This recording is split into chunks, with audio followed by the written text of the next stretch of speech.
He thought he was doing what he was doing was extremely right. And as it turned out, so did the people. And in 1996, Proposition 215, which he co-authored, passed, and it was the first medical marijuana law in the United States. 1996, that was the Compassionate Use Act.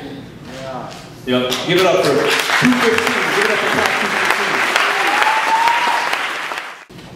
215. So to explain some of that nuance, to give his take on his history, and to tell you guys where he's at now, and we'll be taking questions later, let's give a big, warm Southern Oregon welcome to the man himself, Dennis Peron. Good night.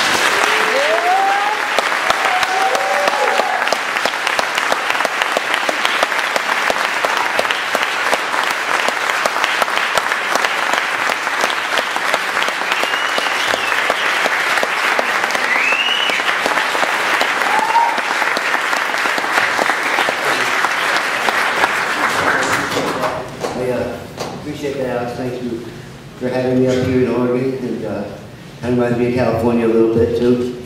All my life, you know, since the first day I smoked marijuana, 1964, I thought marijuana was going to be legal any minute.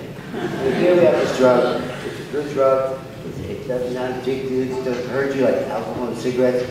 Any minute, it's going to be legal. I didn't think I had to do anything about it. I just thought it will be legal. And the first time I smoked pot, I didn't get high.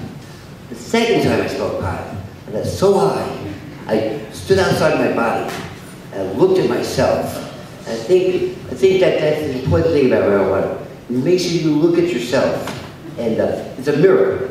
I looked at myself, I saw how I looked at myself, and I hated myself. I was stupid, I was a slacker, I was conceited, ignorant, and I did all the person I didn't want to be. I looked at that person, I hated myself. It was easy to hate marijuana because it showed me who I was. Instead of hating marijuana, I said, I'm going to change. I'm going to become another person. I'm going to be the person I want to be. Loving, kind, courteous, thoughtful. If you don't mind, I'll sit down and have this little, another time zone here. But I wanted to be a different person, and marijuana forced me to reflect on myself, to become the person I wanted to be.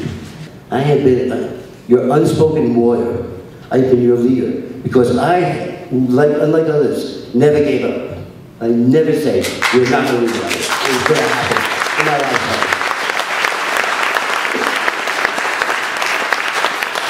In many ways, I feel like, I don't know, sometimes I feel like Moses, who has walked with his people in the desert for 40 years. Yeah, I never had a people. I mean, I'm born into a people. You are my people. I consider you are my family. You are my people. And I've walked with you for 40 years. In all those 40 years, I have seen, like, the marijuana laws are not really enforceable.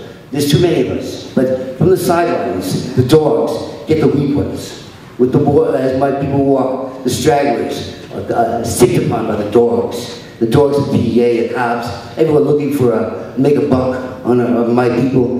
They steal their houses, they steal their jobs, they steal their money, they steal their children. And I have been powerless to stop them. I walked with you, I struggled, but all the while I've been powerless to stop them. Where I could stop them, I did. When I could interfere, I did. And when I could change it, I did. And Harvey Milk and I, in 1977, had a dream that we could legalize marijuana.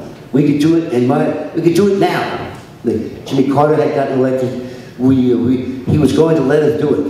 And he and I put an initiative on the ballot. It won by 58%. It was a big win. And Harvey was going to see it happen. But the narcs, and all this mischief comes from a cabal of narcs in San Francisco, 25 to 30 of them, that are determined to get the fags and get marijuana. They claimed that Harvey and I had a mission to turn San Francisco into a cesspool of sex and drugs. And you know, he was kind of right. Not a cesspool, but sex and drugs, yeah. Of course, we had that vision. I think that marijuana can be the key to making us think about the global picture and not our self-centered worlds.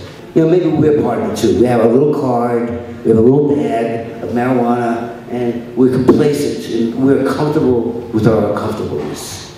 And we have to shake against this backdrop. And God's word says, you have to legalize this. Before, and you might lose a little money, but you'll find a better country.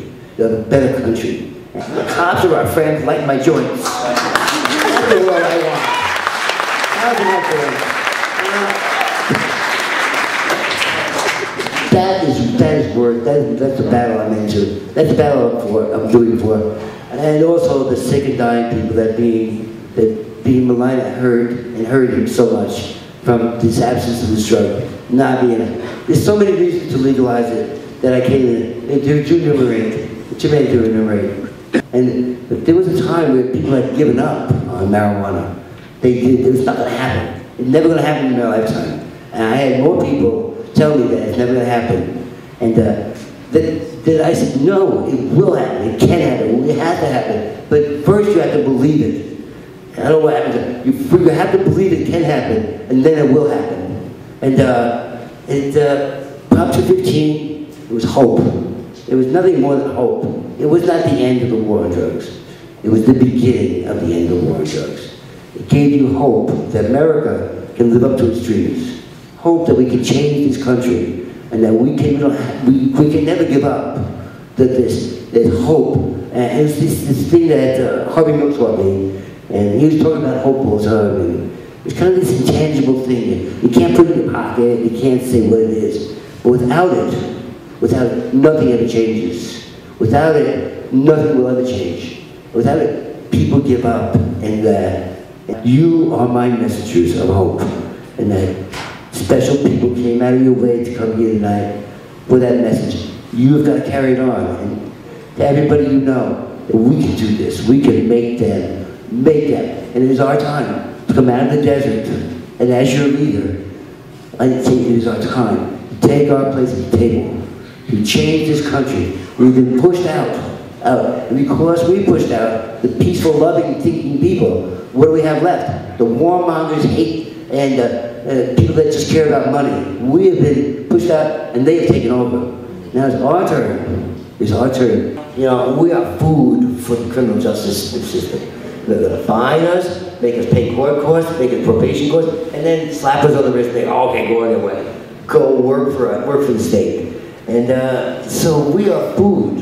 And they bust tweakers, they don't get any work out of them. Not going to get any money out of them. They bust junkies, they work for a bag of junk.